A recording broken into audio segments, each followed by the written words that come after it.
And welcome, one and all esports fans. It is going to be an absolute fantastic start based on that introduction.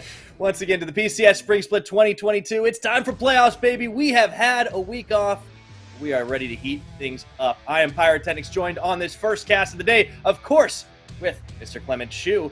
And I am oh so excited to get into our first matches. Before we do that, though, I do want to take a moment, shout out our wonderful sponsors. They are, as they have been all season long, CTBC Bank and Caliber. Thank you for making the PCS possible. Also to our broadcast partners, Carry Live, Riot Games, and Garena for making this whole shindig happen. Now, Clement, we've got an absolute banger of a match to kick us off. It's Deep Cross and Beyond Gaming.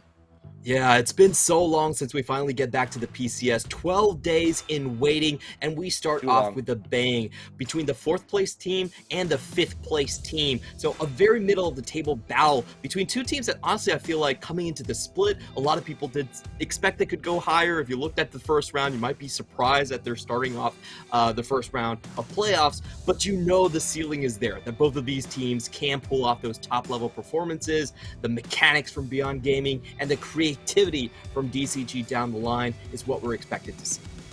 I do love the clash of styles that both these squads represent, and it does go to show how much parity there has been in the top of the league, the top table, or the top of the table, I should say, because Beyond Gaming were our kind of other team last year compared to the likes of PSG Talon, but things have changed, and here is our playoff bracket. Opening up today, we do have Deep Cross against Beyond, with the winner facing PSG Talon. Tomorrow we'll of course have CTBC Flying Oyster facing off against MFT, and then down the losers bracket we see Frank Esports and Impunity waiting in the wings.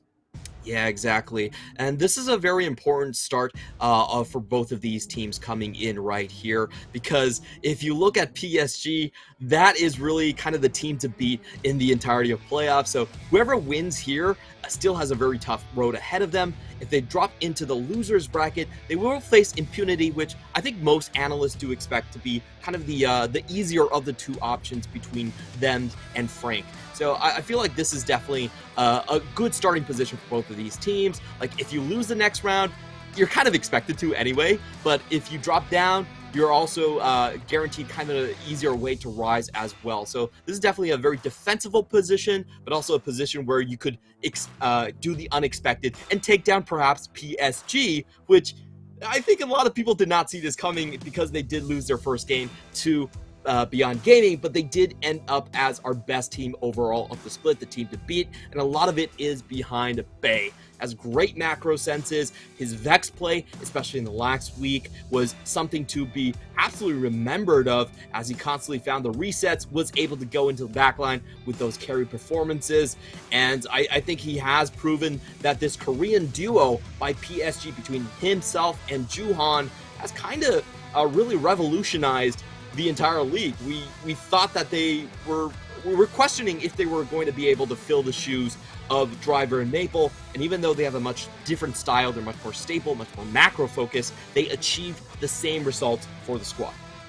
Absolutely. I think it took him a little while to showcase some of those carry skills. Comparatively, we saw Bay a lot earlier on the split, mostly playing just a lot of Rise, and he was allowed to, but really what this team, what these players seem to bring to the team of PSG and what the team is focused on is just having better map awareness, better macro play than the rest of the league. Bay's been a big part of it, but he's also been putting on his carry pants, and that's why he wins the Player of the Week for our final week of the regular split play.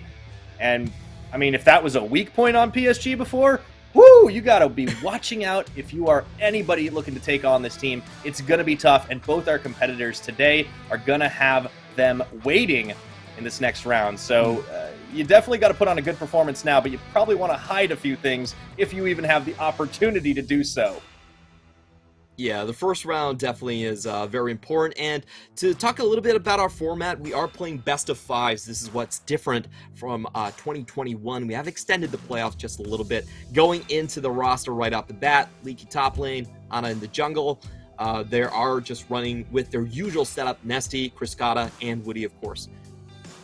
Absolutely. This is a team roster that has kind of been quite glued together since the beginning. Kriskata, the true rookie on the squad, has definitely looked very impressive. But in recent weeks, not as much in the laning phase. Could be a potential weak point here. Of course, Other parts of the roster that we're looking at, Leaky has had an incredible debut, or not debut rather, but an incredible return to the PCS after some time away over in the LPL.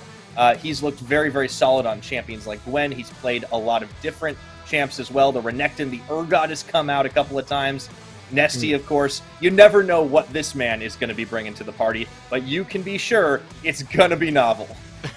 It definitely is. Creativity is the name of the game coming in from DCG.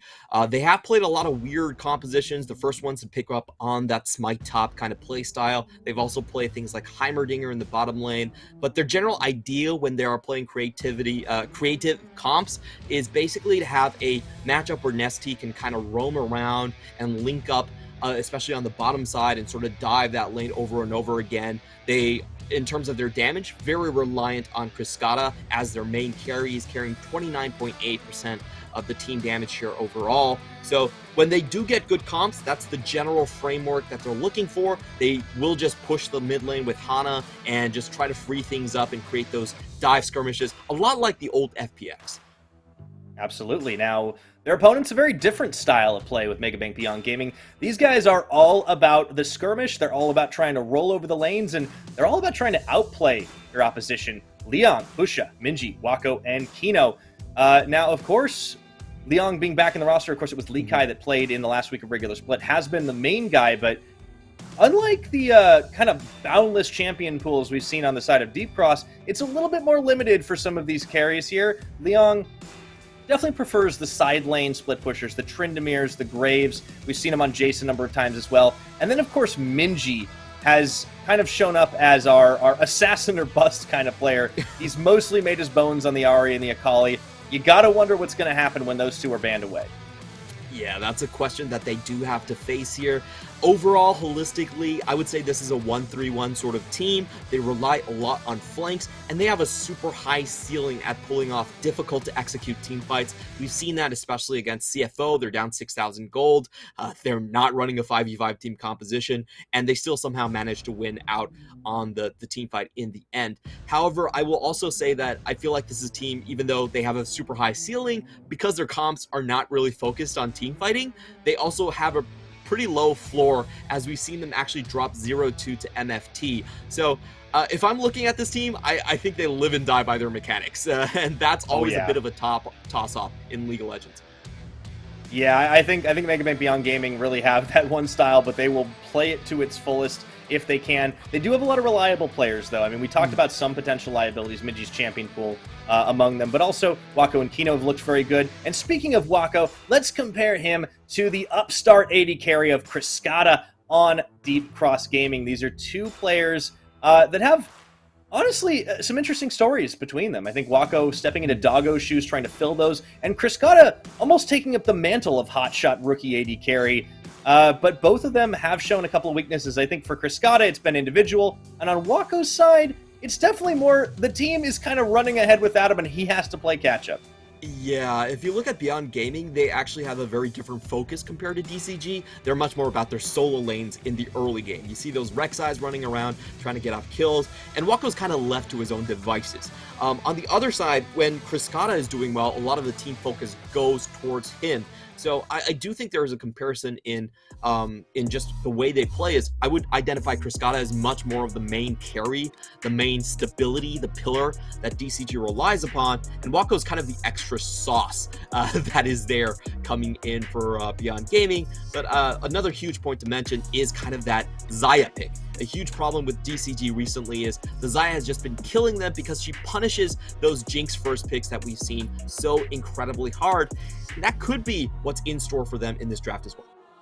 Yeah, all those AD carries left up, but Deep Cross are going to opt into picking up the Lee Sin early on here for Hana. Definitely been a champion that is, I mean, just about every jungler is going to want to contest it, but early pickup on that. Hana definitely playing a little bit more around the team compared to Husha trying to get those ganks early, but Beyond are looking to potentially take away this Jinx from Kriskata themselves. So I was curious about this because Kriskata has had trouble playing against the Xayah, specifically 0-2 against that champion.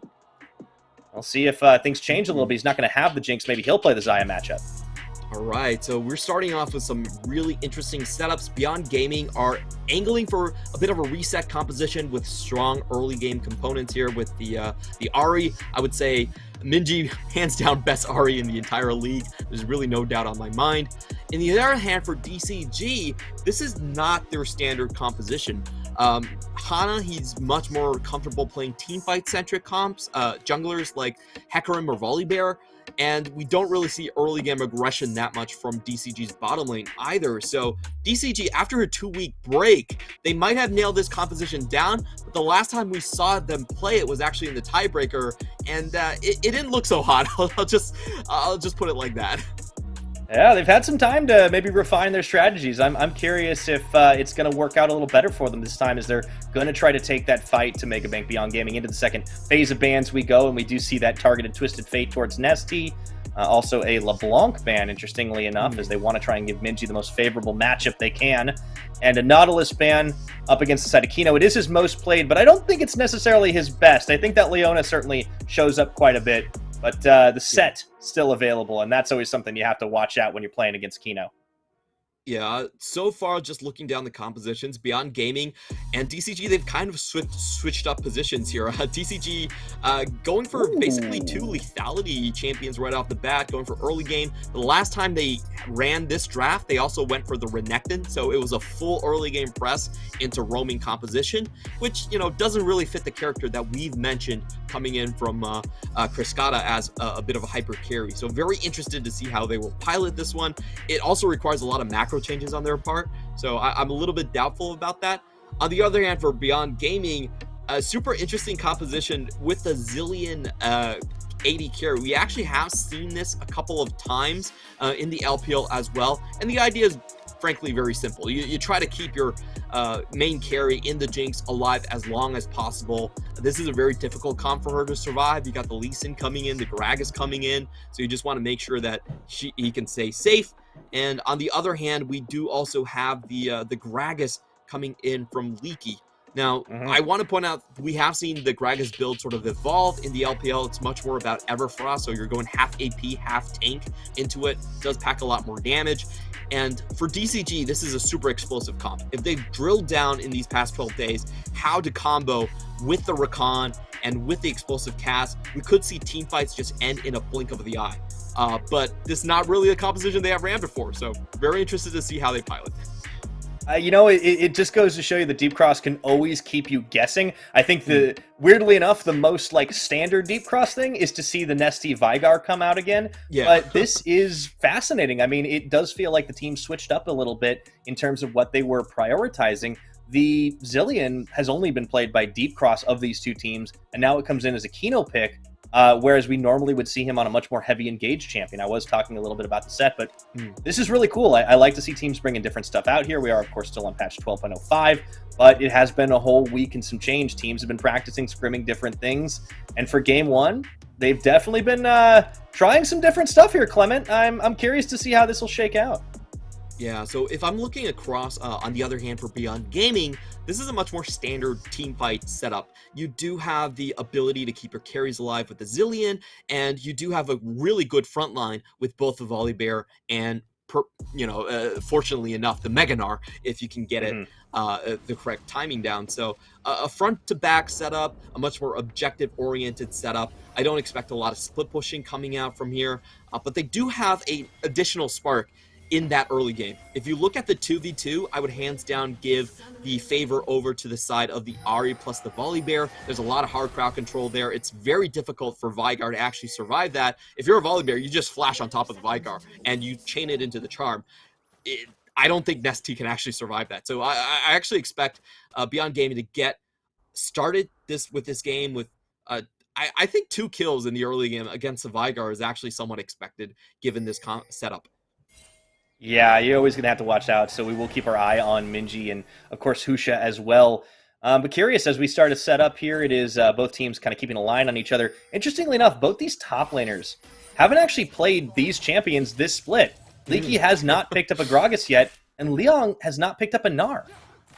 I do like it in the context of the compositions, though, especially for Leaky's side. This is a 100%, 100-0 burst composition, so you just want to bring someone back with the explosive cask. You have the primordial burst coming in from Nesty, and Woody can help keep people in place or keep defenders far away. So it's a very tried and true tested composition that we've seen a lot in the LPL, but it does require a certain degree of coordination. And I think this is the gist of this composition. Can you actually pull off those one-shot combos?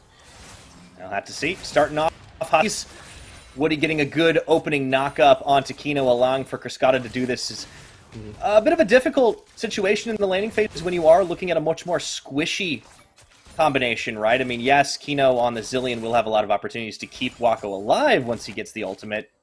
And he's also got to watch himself in the 2v2. I feel like this speaks some confidence there for Beyond as well. Yeah, a really different champion that we're used to seeing from Kino. I remember at Worlds, Kino basically straight up admitted that these sort of enchanter supports were sort of his weaker role compared to the hard engaged champions like the Leona and Nautilus. But I really like the Zillion pickup in this context. If you look at DCG, they are going for pure one-shot. And with the Chrono Shift, he has the opportunity to just keep Wako alive, burn all of the ultimates away from DCG, and if Wako gets to revive it under that situation, he'll most likely just clean up the entire fight. So for DCG, they have to keep that Chrono Shift in mind. It's not...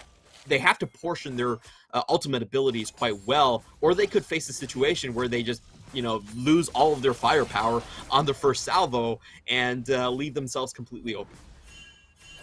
Yeah, it's going to have to be up to that execution. And we do know that this is something Deep Cross, while they haven't typically played, you have to bet that this is a team that is going to have done their homework. I think we were talking a little bit before we started today about, you know, what these two teams really focus on in the type of compositions they pick. For Deep Cross, it's definitely a lot more preparation dependent, what they can get done with the tools they pick for themselves. And they have quite a wide toolbox. We see multiple different champions, multiple compositions working for them. But in this early game, apart from a little bit of 2v2 down bot, it has been relatively quiet. Beyond Gaming are usually the ones to open up. When these two teams met in the regular split, we saw both times Deep Cross were the ones that got first blooded and first towered, although they ended up walking away with the win both times too. Exactly. I would say Beyond Gaming has the best level 1 setups that we've seen from any of the teams in the PCS, and because of that, they do have the best first blood rate as well, as Minji does find some good damage here onto Nesty. I think, again, in this game, you are most likely expecting Beyond Gaming to start a little bit stronger. I'm actually pretty surprised at how well their bottom lane is doing overall, and I feel like Minji is going to have a lot of opportunities to roam against Nesty because of how much kill threat he actually has with the Volley Bear. So I do think early game this time around will go over to the side of Beyond Gaming, and in terms of scaling, they also have really good scaling. I do think Jinx is a lot stronger against the Xayah later on. But where DCG will shine is most likely that mid game, where you don't have the 3 items online for the Jinx yet, and the lethality is starting to pile in for the Xayah. So that's kind of how I break down kind of the power spikes for each team. Better in the mid game for DCG, but probably stronger starts and finishes for Beyond Gaming. Yeah, I think as for Beyond, you know, they've struggled in the late game in the past with a lot of the compositions they pick, and also just when it comes down to the execution, because this is a team that has struggled with the full 5v5 coordination. So clearly they're trying to go in a somewhat different direction, at least up against this opponent. I think a lot of people, ourselves included, predicted that Deep Cross were going to be the team to walk away with the win based on past performance, based on the tendencies of the two teams. But Beyond going to hope to surprise us here, as this early game still continues to be a little bit on the quieter side. We see Husha actually moving in to the Deep Cross jungle. Nothing to counter there. Will he go for the dive on the Leaky, though, is the question. He doesn't have 6 yet, so no chance for a Stormbringer, but that might change soon. Leong hits 6. That's huge for Leong here, as the Mega Gnar will have the ability to clear the wave, and Minji's a level 6 already. Vigar caught underneath the tower. The Leaky is just so damn experienced in this scenario. He backs off knowing where the play is going to develop. Yeah, this opens up Hana to solo onto the Mountain Dragon early on. Really good read by Deep Cross, taking advantage of the fact that they had so many people away from the play. So, yeah, this is really solid for Deep Cross Gaming if they want to get that objective gameplay. They are the team that focuses a little bit more on the dragons compared to Beyond Gaming, or a little bit more about early kills, more about early tower pushes. Mm-hmm. Yeah, this should be completely free. They also do have a bit of a winning power spike on the bottom side. Serrated Dirk plus Tier versus the Noon Quiver typically does favor the Xayah here, so they're just going to use that one. And I would say DCG are doing a very good job of just throttling the early aggression that could come out for Beyond Gaming. The mid jungle has not done anything so far. You're not getting the first bloods. Though Liang is starting to build a lead into this top side, as we should kind of expect in this matchup, especially early on. So I do think the next play that's going to happen on the map is Beyond Gaming trying to leverage their stronger solo lanes and just going for that Herald. Absolutely. Now we do have a bit of a 2v2 tussle. Wako taking a lot of damage as the Ignite ticks away and negates a lot of his heal. And, oh, he's limping the flash, then the auto on a last feather. Kriskata with the first blood onto Wako. No Hana needed. That was so incredibly greedy from Wako. He was trying to hold on until the last moment to flash, but he wasn't able to flash the Blade Caller in the end, so he takes that bit of damage, and then the flash auto attacks comes in for Kriskata to finish off the kill, which is going to leave the bottom side completely open for DCG to play around. Yeah, this is really great. Not only does Kriskata pick the kill up, they get ahead on the summoner spells as Wako burns both flash and heal just in exchange for Kriskata's flash. And Woody's Ignite, of course, Kino matching on that one. Let's take a look at the replay one more time. Wako pushes a little far forward. Doesn't get punished just yet, but, man, they really opened up with that move onto Woody. And, oh, the Flame Chomper's just a little too far forward. Yeah, there were so many missed abilities on the side of Beyond Gaming. Both the Time Bombs and the Flame Chompers missing. Wako right here, I think he played this a little bit too greedy. Actually, he did dodge on the Blade Caller, but wasn't able to get away from the Q coming in from Xayah. So does fall down in the end here, and this is what we were expecting from the Xayah versus Jinx matchup. Typically, the Xayah does have a good time here, and as we see, this is really disrupts the flow of the game because DCG are now the ones on top of this Herald, despite the solo lanes from Beyond Gaming being a tad stronger. They are going to look to contest this one, but Deep Cross are very close to already securing it. Should get the smite down. There they go. And nothing to fight over. It does mean that not only is the first dragon picked up by Deep Cross, but the first Herald is as well. ST comes back to cover the lane. Bit of a plate goes down. Woody does tank a charm, but Minji not really in a position to try and get the full execute off onto anyone just yet. And starting to see that the coordination that Deep Cross are bringing is just a little bit better here. Yeah, I love the fact that DCG went directly into a back and straight to Herald, because that was the comeback play that Beyond Gaming probably had in mind. They didn't overgreed the lane, and Beyond Gaming essentially did the sort of the most costly play that you could in that situation. We're going to take a look at the top side right here, as I think the observers are trying to show us that Liang had no chance to go into Meganar. Mini-Nar very weak in this team fight situation. Yeah, that's also just a timing thing, right? I mean, Nara is obviously very situational, a little bit tough to, get where you want when the other team is going to force your hand. Now, Husha does come up to the top here, so we'll see if they try to make a repeat play onto Leaky as he's sitting around for a potential lane gank, but not finding an opening, not going to be able to do much. And Leaky, I mean, his whole job right now is just to be able to trade as evenly as he can. It looks like he is going to be going for that more hybrid build that you talked about, the LPL popularizing. Leaky has had such a phenomenal split. I think, all things considered, he spends a year over in the LPL. He comes in and has like this statistically incredible performance up against a number of strong top laners, and he's a kind of linchpin to the Deep Cross success story. Yeah, I think he's a huge part of why, in my predictions, I do put DCG ahead as well. A bit of a scuffle here. The main reason is Beyond Gaming are very reliant on 1-3-1. As I say that, and so far in the matchups, Leaky has been able to, nullify. But Hana here getting caught out. Oh my goodness, he never saw it coming. Husha and Minji just pull the pincer off on him right there, and I think he might have realized he was a dead man. Doesn't end up burning flash or anything like that to try and get out of a bad situation, but Beyond do find a kill back. Husha now roaming down to the bot, looking for a play onto Woody and Kriskata. Maybe getting Wako something back. Does not have flash, is about to have heal up, and they're going to try and bait this out. Husha We're looking for that big Stormbringer here. Woody going to go up, get that knock-up on the grand entrance, and... Okay, Chriscata going to be stopped up. Here comes Minji as well, and they get the stun off into the charm, into the big Blade Caller. Doesn't matter on the Featherstorm, and Chriscata is going to get bitten down to 0 by Husha. Rocket, Flash, no! Wako still gets it as Hana tries for the intercept, and Beyond Gaming picking up 2 kills. Very well done. I actually feel like Hana killed him right there because Hana actually enabled the burst damage to go off. So a little bit unfortunate coming in from DCG, but a great play by Beyond Gaming. You know, that was the combo that we were talking about and why I gave the mid-jungle advantage over to Beyond Gaming. It's so hard to outplay just 2 hard crowd controls. And unfortunately for Hana, he didn't check the back rush on the red buff as he approached the mid lane. Was killed right out, and we're going to take another look here.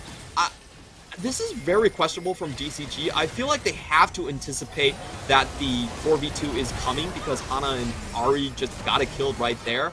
Unfortunately, they didn't, and we'll see how Woody got sniped out here. Wako flies it in, and Hana did kill him. Oh no! Hana. That's so unfortunate. Yikes! Yeah, that's it feels bad, man, if you're Woody. You thought you got out clean, but the jungler coming to help, not actually. Speaking of, Hana in danger of being caught once again, gets nailed by a whole lot of CC, but it's all soft, and he's able to limp out. It was Beyond Gaming pushing Deep Cross out of their jungle once again. After that play, too, the Drake stack gets cut in half, and one thing we got to mention is it is an Infernal Rift. For Beyond Gaming, with the front-to-back team fight, are going to be pretty happy about this. Yeah, they have to be because, you know, they should be consistently losing that bottom side. So making sure they aren't pressured into a lot of mid-game fights where DCG should, in theory, be strongest. Definitely a great thing for Beyond Gaming. If we're looking further down the line, Gnar is still going to win the split push war versus Gragas. There's not a whole lot Gragas can do, especially after 2 items. He does go off the ramp for the AP builds into the more tank build, so he can't out-damage the Gnar anymore either. So, you know, DCG, essentially, they are playing with a bit of a timer at the very end. They do need those mid-game fights to go well for them.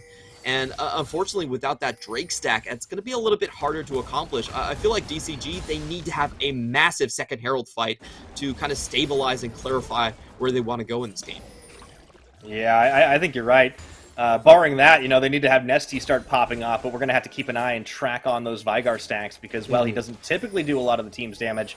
This is sort of the exception to the rule, so it is a bit of a different composition. Without a hyper carry for Chriscata, it does seem to feel like that late game insurance policy might be all in the mid lane, but it's going to be a while before he gets there. Right now, he doesn't really have much of an edge over Minji. In fact, he's behind given the fact that the kill differential is in Minji's favor. And on this champion that he has really made a name for himself this split on, it does feel like Beyond are going to be very favored in a lot of these team fights. Still waiting for a number of mythics to come in for most of these players. You can actually see Wako still a little bit behind the curve here, as he's only sitting on a bit of a bargain bin. Should be able to get it on his next back, and Leon going to be starting to move. We start to see the roams around the map. Hana does run into him, but there is a 3-level differential. Hana knows it, not going to go ahead and find that, but Herald's popped back up again. This is actually instantly started by Hana, and there's not a whole lot of Beyond Gaming players in position to make this happen on a contest. Yeah, this is actually pretty smart from Beyond Gaming. The most dangerous situation for them is if they give over too many kills to DCG and allow them to snowball. So they're just going for the straight trade. And, you know, getting resources onto Jinx, getting that first tower, I'd take that any day of the week. That's a great trade, in my opinion. You get that extra first tower gold down. You know, it matters a little bit less for the Xayah because she needs a good early game. And, oh, Chriscata. Speaking of the Xayah, what in the heck was he doing out there solo? Gets gnarred into the wall, but does have a Featherstorm. Has to burn everything to get away from Liang. Oh, man, that's not what you want to see on the side lanes. Now, that was a little bit greedy from the rookie right here because his team did have the Herald. He didn't really need to force that one. There was really no chance that they were going to take the first brick anyway, so I felt like he just got a little bit greedy for that one, and he does hand over 3 big cooldowns. So Beyond Gaming actually have a very good chance at winning the next team fight. They could just flash Husha on top of Chriscata, and I don't think there's an answer here. Yeah, they're going to be feeling pretty good about the next fights they go through on, and of course Gale Force now picked up by Wako as well. Despite getting a little greedy and giving away a kill, early on in this game. He's definitely come back to the form that we expect to see out of the Beyond Gaming bot laner. Wako, of course, having big shoes to fill this split, has certainly done very, very adequately for Megabank Beyond Gaming. Even if the team is not necessarily playing around him all that often, I feel like this composition, a little bit different. Herald gets popped in the mid. This should be a tower unless they can muster a defense. Shelly gets a good charge off with the minion wave. That ought to be enough. Question is, does Husha find a counterplay here? And the answer is no.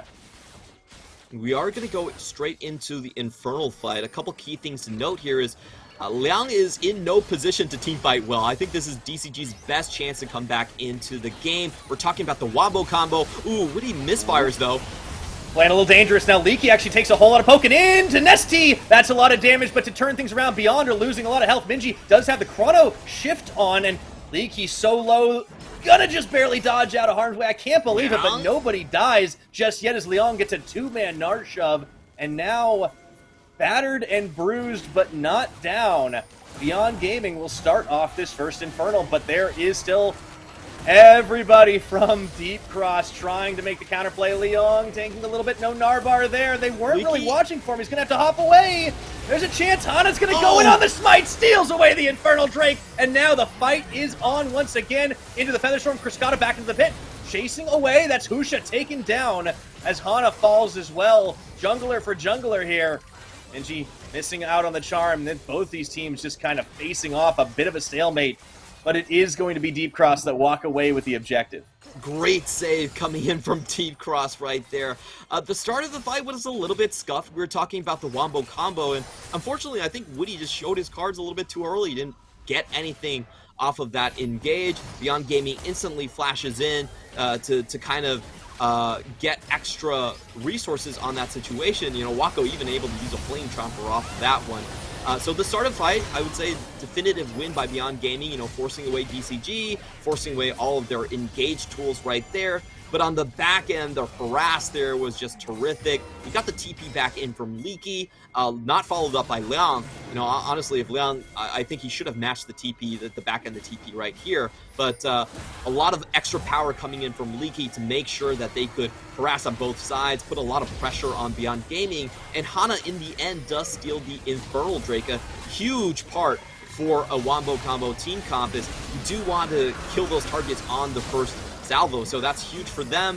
And in the meantime, Kristaga also comes back in, is able to survive throughout the team fight, gets his Featherstorm back in, and Wako not being able to clean up these kills, the charm missing in the back end, does mean that DCG are able to salvage this. Yeah, I think you can see that some of the decision-making sometimes breaks down a little bit there. It was a little slow to react. The Dragon was started despite the fact that nobody had died, meaning it was going to be up for a 50-50 teleport. Taken a lot earlier by Leaky. And then Minji kind of backs away while the Dragon's being finished. I think that really opened up an opportunity for Hana there. And just a little bit of a couple different minds on the execution. I think Deep Cross were more together on that one, Clement. As a result, they get the Dragon. Just about 20 minutes on the clock. It is almost dead even in gold. It has actually been a pretty back-and-forth game, and a low kill one at that. And it definitely has been a lot quieter than I imagined this game would go, especially from the mid-jungle on the side for Beyond Gaming. And from the team fights for DCG, I feel like the problem for DCG is they are going into, you know, sort of the phase where Liang gets to do whatever he wants. You can already see that in the side lane as he does have the anti-tank build with the Divine Sunderer. So DCG need to find a decisive fight here. Oh, that kick. Hana was really trying to find it, but the charm does land into the rocket. That's not going to get anybody down just yet. However, Husha going to get the resurrect now as Kino is quick on the R button. Leon on the charge for number 2. They're going to find Woody on the charm, and Husha is able to claim the kill credit, taking him down. Hana goes a little too deep, gets some Lee syndrome in that one, and I feel like Hana's made a number of key mistakes this game. Yeah, we haven't seen the combo at all from Woody and Hana. That's what you're really looking for in this type of combo. Wombo combo most of the time should be started out by the Rakan, but unfortunately they're not able to get their pieces together, and I have to say that was a little bit too opportunistic. Trying to attack an Ahri like that, I think most of the times is not going to work out, and I think it goes to show you that DCG are really in the mentality that they are going to lose out on this late game. They don't have an answer to this Gnar on the side lane, and Jinx is going to outscale at some point. So DCG are looking for kind of the decisive mid-game team fight that we're talking about. But unfortunately for them, the Drake comes in a little bit too late. I think at 26 minutes, there's a lot that Beyond Gaming can do. You know, they can split the map up with a split pusher. They can threaten the Baron at the same time. So it's going to be hard for, in my mind, for DCG to get Beyond Gaming to commit in these couple of minutes. Yeah, I think we're already starting to see how slippery that this squad can be. And, you know, off the back of that attempt on Minji's life, he's got the Banshee's Veil now as well on this Ahri. It's going to be a little bit more difficult for them to pull off that one-shot combo that they want. Of course, we've already seen Kino on a number of these Chrono shifts, preventing some of these big deaths, particularly on the side of Minji. Here comes the push in for Beyond Gaming, looking for that mid-tier 1. It's 1-to-1 in turrets. We've seen on the bottom side, on the mid side here, taken down. You definitely want to try and match that pressure if you're Beyond Gaming, so you get a lot more positional advantages for your Baron contest, but Deep Cross not keen on letting that happen. And both the top laners kind of split focus here, but you do see Leon going to be the first one to arrive on the scene if they do go into that 5v5. This is so insanely ballsy from Wako. Like, his top laner is actually nowhere near the scene, but he's still willing to just step up and try his luck against a lot of these crowd controls. That's Wako's playstyle for you. I think he's kind of like a loose cannon. He's never been a particularly safe player, but when he gets away with it, you know, it does pay off, and now he's off. Absolutely, they get that dragon as well, and ooh, they've caught Leaky out. However, who's catching who? You can see that Husha goes a little bit too deep in there, does get the resurrect once again, courtesy of Kino. Do they have enough? No, Husha going to fall on the back half of it. Now, Leon, a little bit too late on the Narbar. Wako still keeping them at arm's length, though, and you're absolutely right. This guy certainly plays with a lot of confidence, and you know, we expect nothing less from the Doggo successor of Beyond Gaming. This is so fun to watch. The red buff does wear out, but he's still going in. I can't believe it. He's barely got any mana right now. He's going to run out if he keeps rocket poking like that. And flash forward, Nesty looking for the baby cage. Can't quite find it on Minji, who burns his own flash. That opens up an opportunity for Deep Cross to keep pushing here. They should be able to secure this inner tower. This could be a little rough for Beyond if they lose this one. And they're going to keep him stiff-armed. Nesty really making that Vigar cage work. And Tier 2 does go down. Deep Cross Gaming starting to push themselves around. Gold's still dead even in here, and Beyond really want to take this fight, but they just don't have an opening. Wako does find Leaky. The rocket poke is huge. Got to be careful, though, here. Usha, come back. Usha? All right, this is going to be Tier 1 for Tier 2. All right. Beyond, they've been wanting that tower for ages, Clement. They'll finally claim it. Ooh, Leaky caught a little isolated. Here we go. Woody. They're going to have to take that blast cone out, and Minji may have found Kriskata on this. No, the Featherstorm, and who was baiting who as he tries to get it back. Leon knocks him into the wall. However, that's going to be enough. And a big wombo off the back. Husha with an absolutely massive bear drop gets the double kill, and Beyond Gaming salvaging everything. What a back and forth fight. This is so smart by Beyond Gaming. Even though they lost Husha, they recognized that all the engaged tools from DCG were down. So they essentially just ran around them. This is kind of like watching the Mongol army conquer Europe in a sense. They just, you know, constant hit and run attacks, constant feigned retreats, and they just outlast DCG, just playing with the cooldown pressure. And that's a problem with the Wombo Combo comp. If your Wombo Combo is down, you really have very little threat. Oh, speaking of threat though, Minji, he does have the chrono break, but that is going to be an incredibly low Baron. It's up for grabs, but with the smite, it does go the way of Mega Bank Beyond Gaming. Once again, Nesty going to drop on the back of that fight, so they'll pick up some dessert with their dinner. Husha could be caught out by the combo Leaking Woody. However, no follow-up damage. Liang is here as well. Minji is going to be able to dash the wall, and well, Leaky might be able to cut off Liang, but it doesn't matter. He can hop that one and get out safely. All 5 members of Beyond Gaming going to go ahead and secure that Baron. And oh boy, Clement, they definitely look like they're on horseback right now, the way that this team is playing too fast. That was such a crazy play from Beyond Gaming. What they essentially did is that they actually gave up their second tier tower. They didn't wave clear when they had the HP advantage on Jinx. And they lost it because Wako was playing a really good tempo play right there. And they forced DCG really far into enemy territory and then punished by just constantly whittling away at HP bars. They get a Baron off of this, and because they stopped so many backs, they're now going to have a very strong push right into the mid lane. Like, people are not there yet to defend because they've been harassed twice with the Super Mega Death Rocket and with the Boulder Toss that Beyond Gaming get a second free tower off of that one. This is so infuriating to watch from a DCG perspective. They've won the battle, but they've lost the wars. And that's what matters, and if you're a Megabank Beyond Gaming fan, you have to be pretty happy with how this team has actually been able to execute in a 5v5, because this is one of the weaknesses this team has had all split long. Kriskata has a great dodge out on the Boulder Toss, but Liang knocks Kriskata back in. He gets a little bit bursted, and in comes the Volley Bear. What a beautiful drop by Husha on the Stormbringer. It enables so much damage to come through, and that buys a Baron. Gets the all four members right here. Beautiful stuff.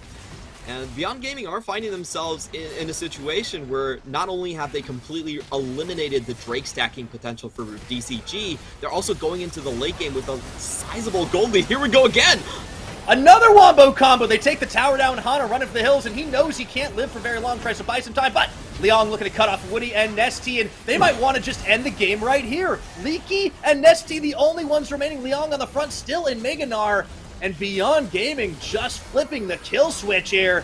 Charm does land. They've managed to bait Leaky in just a little bit. Wako flashing some crazy fancy footwork on the flash button here as he looks for Nesty, dodges out the Dark Matter, and they're on Nexus turrets, looking to make a huge statement in game number 1 of the playoffs. They are just charging down the base, and there's only 2 people here to defend. We do have Kriskata coming up with both summoners here, so I didn't think Beyond Gaming will just retreat, but they've gotten far more than they bargained for. If they can make this retreat in an orderly fashion, they should be able to get this next Drake as well. Husha is low, but there should be no contest here. So DCG, they're just looking at dire straits. They never really found that wombo combo in the mid game against Beyond Gaming. Oh boy. Yeah, just getting out executed here. Replay once again. It is really all on Husha setting these things up. It's just such a massive tanky bear, but they've already got him lined up for him. Really good CC chain, and the front to back is just beautiful to watch.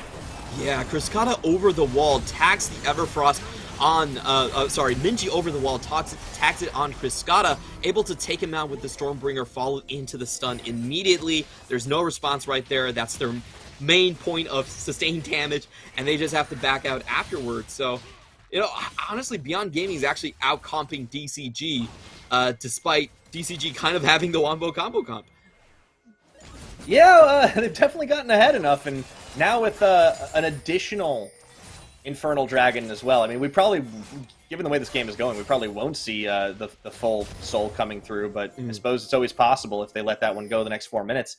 It's certainly favoring Beyond Gaming for what they can do now with a cracked inhibitor down bottom and an open one in mid.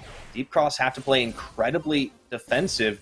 Woody going a little far forward here, but I don't think you're going to outplay Minji one-on-one. I think he maybe just sees that's there and doesn't really want to get much, give himself over to the mid laner of Beyond Gaming, who's had a pretty stellar game on this Ahri, as to be expected. Going to try to collapse on him here. Here's Hana and Leaky. Will they be able to pull it off? But who's catching who? All of a sudden, out of the brushes comes a bear.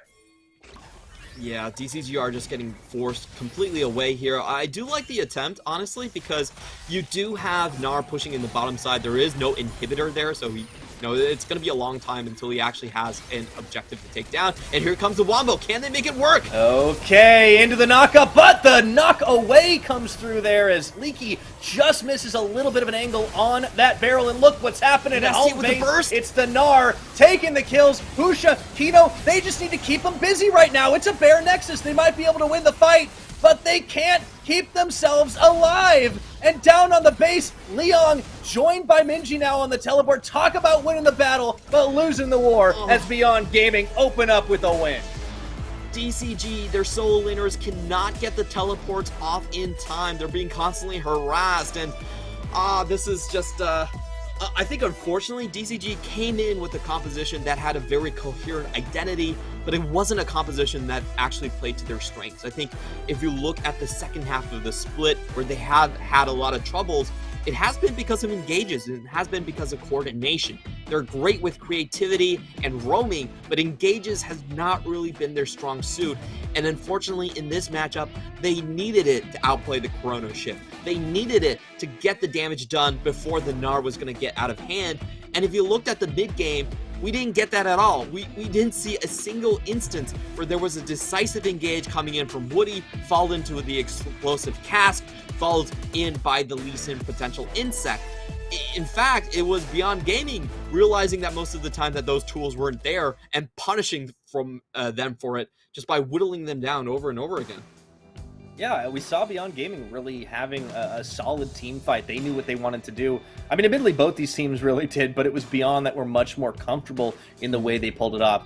I think Deep Cross had some individual outplays. I think that bot side, Kriskata and Woody looked good in the laning phase, which was kind of the opposite of what we expected based on performance, but really, really well played by Beyond Gaming to run this team fight in a way that we haven't seen them coordinate in most of the regular split, and they take their first win against Deep Cross Gaming all split long. That's true. The head-to-head has been 0-2 for Beyond Gaming until this point. We're going to be taking a second look at the ban picks right here. I feel like DCG, once again, it's early, it's more mid-game focused, it's wombo combo focused, while Beyond Gaming had the edge in the hyper carries and the split push position. So DCG had to put this game away pretty much early, but I feel like if you look at the way they engage, you can kind of tell that they're not used to piloting this composition. A lot of their engages were rather wishy-washy. They were done when not the full team was committing. And I feel like if you play this comp, you have to commit all the way. It's not a half and half sort of composition. So we saw, I think, critically in the third Drake, where it was Rakan just starting the fight with a W. Like, that's probably the last thing I would ever expect for this composition. You have to start with the quickness. You have to start with the flashes, or else you shouldn't start at all. You should hold down with those cooldowns. The second time we saw it was around the Baron pit, where it was Lee Sin flashing in without the support of the top laner anywhere close to the fight at all. It was just like, oh, Hana, I'm just going to try this engage against Nari 1v1. And it was so weird. And to me, this is DCG showcasing that they're probably not confident with this type of composition. I think they will have to pivot in the following games off of this. Now, I think Deep Cross Gaming certainly are a team that are able to pivot in those situations. This is not a team that I would be worried that they'd be too locked into a specific playstyle. Maybe they wanted to try something different, but if they go back to the drawing board, play more of their traditional strengths, maybe we'll see something a bit different. Here's the breakdown of the game. It actually was quite back and forth on the gold. A low kill game in the beginning, but it started to get out of hand when the team fight started to come in. The 3-ATM Jinx started popping off. Wako, man, this guy plays a frontline Jinx like nobody else. Really huge confidence there. He was backed up by a very impressive performance from both Kino and Husha. I have to say, really, really good on this tanky. Volibear had that Thornmail jumping in on the Stormbringers to help them go up. And of course, Kino, I honestly didn't expect the Zillion to come in today for him. It didn't really feel like the type of champion that we expect him to play, but they had Husha being the primary engage, and I think we're starting to see some range out of Beyond Gaming, and that changes the math just a little bit, Clement. I know the predictions were, for both of us, 3-2 in favor of Deep Cross. Is your mind changed at all after that one? Ooh, tough question. I want to prop up Minji first before we go into that one. Congratulations on the MVP 2-0-7 performance. Really utilizing the Ahri, I think, quite well this game, especially for the early snowballing against Veigar and keeping Nesty basically completely invisible throughout this game. Like, I don't think Nesty really was able to accomplish much as he was pushed in early by this pick. Now, moving on to your question, I have to say, yes, I think this changes the calculus. In my mind, DCG was going to come in smashing because they had so much time to prepare. They had 12 days to come up with a winning strategy, and that has been their strong point in the past. But their first showcase of what they prepared, I think it just missed the mark. it did not seem that they actually piloted this composition very well. And I think the biggest thing that we're going to have to look forward to is Nesty's role in these compositions. I feel like Nesty on the back half of the split has kind of really lost his way. He's played Ivern, he's played Seraphine, but they haven't seemed like an integral part of any of the compositions that he's played. So I'm super curious to see what he still has in the bag, because if I know Nesty, I know he has something prepared. It's just not been shown yet. He's got to. But I really think they got to give him an advantage, right? They need to give him something that they can win a game on. But we'll see if they can do that in this next one, or if they'll go down 0-2. We'll be right back after a short break.